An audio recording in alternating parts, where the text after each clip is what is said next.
គម្រោងស្ថាបនាស្ពានឆ្លងកាត់ទន្លេបាសាក់ចាក់អង្រែក្រោមព្រែកប្រាសម្រាប់បានវឌ្ឍនភាព 51% ហើយ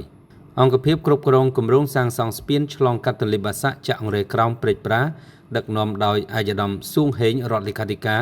និងជានាយកគម្រោងបានចុះពិនិត្យតាមដានការអនុវត្តគម្រោងដែលគិតត្រឹមបំណាច់ខែតុលាឆ្នាំ 2025 នេះសម្រាប់បាន 51% ហើយបន្ទាប់ពីសម្ពុតបើការដ្ឋានសាងសង់ជាផ្លូវការកាលពីថ្ងៃទី 19 ខែកុម្ភៈឆ្នាំ 2024 កន្លងទៅ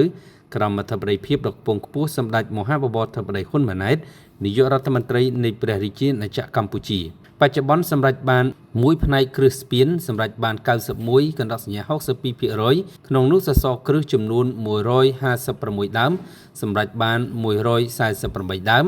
20ជើងតាំងសម្រាប់បាន16ធ្នឹមភ្ជាប់ក្រោមចំនួន12សម្រាប់បាន 100% 2រចនាសម្ព័ន្ធក្រោមស្ពានសម្រាប់បានជាង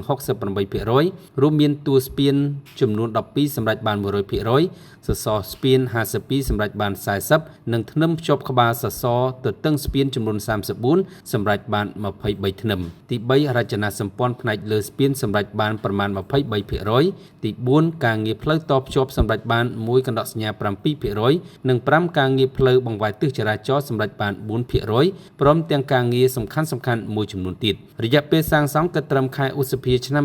2025 នេះសម្រាប់បាន20ខែហើយស្មើនឹង 47% នៃផែនការនៃការសាងសង់42ខែដោយមិនមានការយឺតយ៉ាវជាងកម្មវិធីការងារដែលបានគ្រោងទុកនោះឡើយដែលគ្រោងនឹងបញ្ចប់នៅចុងឆ្នាំ 2027ក្រុមការងារវិតម្លៃខ្ពស់ចំពោះក្រុមហ៊ុនសាងសង់សំណង់សៀងហៃគ្រុបដែលបានអនុវត្តគម្រោងដែលបញ្ចប់និងកំពុងដំណើរការទៅតាមបទដ្ឋានបច្ចេកទេសនិងកិច្ចសន្យាបច្ចេកទេសប្រកបដោយគុណភាពនិងសោភ័ណភាព